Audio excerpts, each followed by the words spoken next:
Hello friends, and welcome back to my channel. So today I am walking a little bit on the wild side. I am going to be canning cream cheese.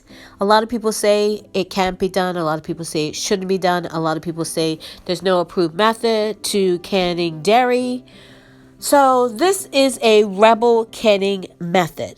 If you want to do it at your own risk, at your own peril. I'm not saying to do it. I'm saying do what's best for you and your family. So I'm going to try it out today and see how it goes. So let's get into it. Just a quick note, this world is so upside down right now. These organic bananas were cheaper than regular bananas. Can you believe that? In Target. It was crazy. But anyway, I got a really good deal, well, what I thought was a really good deal on cream cheese at Target.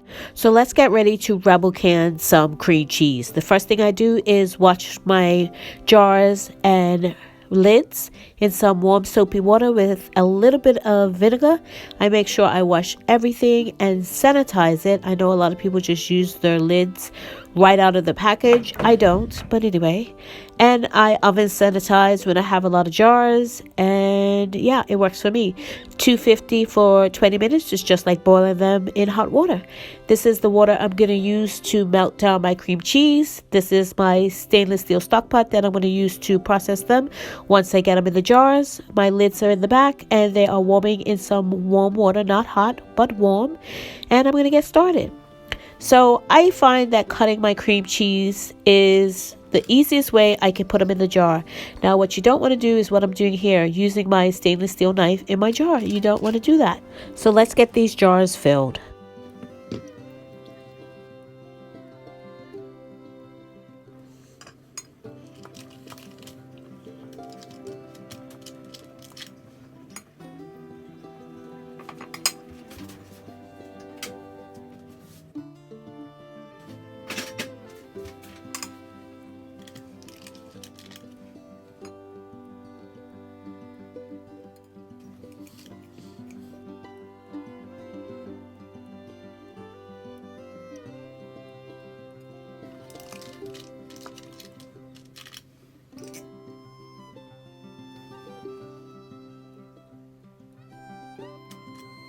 So at this point, I'm not worrying about keeping my rims clean because I'll deal with them later. I'm just trying to get this cream cheese into the jars.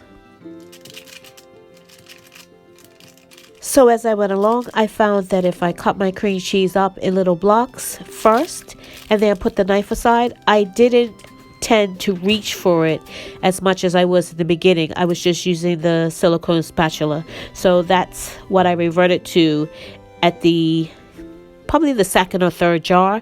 And I also was trying to push down the mixture as much as I could to begin with and get it to where it was settling in and not as many air bubbles as it was in the first couple of ones.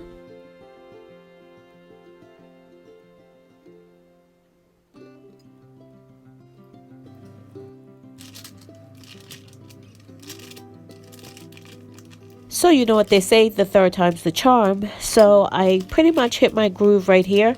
I cut up everything to begin with, and then I'm pulling the jars out of a warm oven. I don't know if you can see, they are kind of hot to the touch. So I found it, if I put the cream cheese down in them and then grab the jar around the bottom where the cream cheese is, because that's kind of on the cool side, that part of the jar is kind of cool, and it also helps the cream cheese melt a little bit and help me get it down to where there's kind of a minimum air bubble situation going on, so I'm able to press it down as I go instead of trying to fill it and then press it down. So I'm pressing the cream cheese down as it goes, and it's melting a little bit with the warmth of the jar.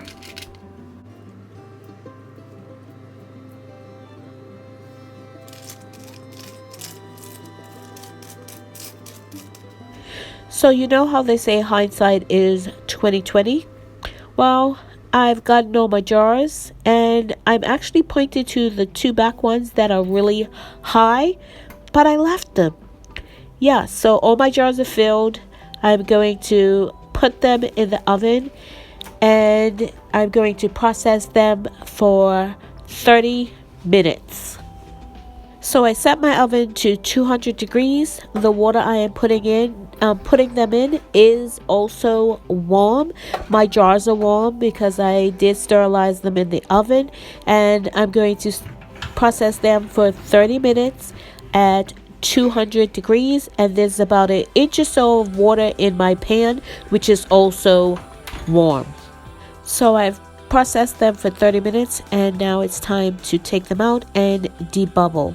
Now I'm using my silicone spatula to debubble as best as I can and get as many of these air bubbles out. Even though I tried to pack it as tightly as I could earlier, there were still air bubbles in it, and I'm trying to get it out as best as I can. And this is a really important step. You want to make sure your rims are really clean, and I'm going to take extra precaution with these to make sure my rims are especially clean. I'm going to take my paper towel with a little bit of vinegar on it, just a little bit, and make sure my actual jar rim is exceptionally clean, because you don't want anything to inhibit that seal between your lid and your actual jar. So on goes my lid and my ring, and I'm putting it on fingertip tight, and into the water bath canner it goes. So by the time I pulled out my second jar, I noticed that there was a little bit of a crust forming on the top.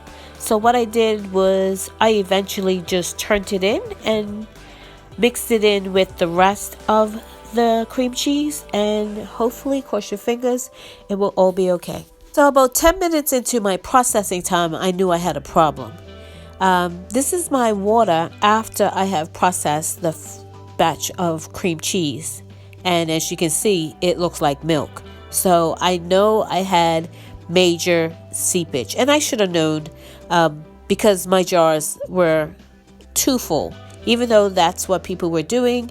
Yeah, and this is what they look like. Some were oozing out the sides, some were okay. As far as I could tell, you can see it's kind of got several holes in it. It almost looks like it's curdled, and nobody ever said anything about this. I am 100% sure that I overfilled my jars, and this is what the cause of it is. So yeah, I have several jars that look like that, and I open it up. I did taste it. It tastes fine, but as you can see, it's all on the underside of the rim of the lid, the ring, as well as on the actual rim of the jars. So I don't think these jars, even though they have sealed, I don't think they're going to stay that way and be able to put them on my shelf for long term. So this one, I just turned it into dinner. It tasted fine, so I was okay with using it, and I used about half of the 8-ounce jar in my meal tonight. So everything was from the pantry, including this cream cheese, and I'm going to show you what I did with the rest. So these are the rest of the jars from the batch, and as you can see, they don't look bad. But once I took the rings off, I did notice that there was seepage underneath the rings. So once again, I don't think these are going to last any time on my shelf. So I took them out of the jars and put them into freezer bags, labeled them, and froze them. So I will use them from the freezer in whatever recipes I need cream cheese for, and it should last quite a while in my freezer, I believe. And I will use it this way. So on to take 2. I am going to master this if it kills me. So I went to BJ's this time. They had a really good deal. This is before Christmas, just remember that. And I have 6 packages here, and I want to put them into 7 jars. So I filled them the same way I did the first batch, but this time I left 1/2 inch headspace instead of a 1/4 inch headspace, and I made sure I took my little handy dandy tool and I measured them. there is 1 inch of headspace. So hopefully, cross your fingers, or cross my fingers, that this works the second time around. So I have my 7 jars here, and I'm going to put them in the oven and process them for 30 minutes in the oven. And once they come out, I will debobble them as best as I can. And hopefully this works this time. So here it is. The water's just starting to boil, and I can already see it's better than it was last time. I have no issues with seepage so far, so I've got my fingers, toes, and everything else crossed. So it is now processed for 30 minutes, and as you can see, it doesn't look like milk this time. There is a little bit of a sheen. I don't know if you can see that, but all in all, it went great. So headspace, headspace, headspace is the key here. And yeah, it worked. So these will sit on my counter for 24 hours, and then I will wash the jars down, label them, and put them into my pantry. And that's the little white jar you saw me pick up that I referenced in my previous video. And just a little tip, when you want to use just a little bit of vinegar, if you put a napkin inside of your container, you don't get what napkin you're wiping your rims off really wet. And I guess that's really important when you're doing a cream cheese, because you don't want any vinegar to get inside in your cream cheese. You just want to use it very damply. Thank you so much for watching. If you haven't subscribed, please subscribe and hit that notification bell to be notified when I upload videos. Applesauce, as well as my apple cider vinegar.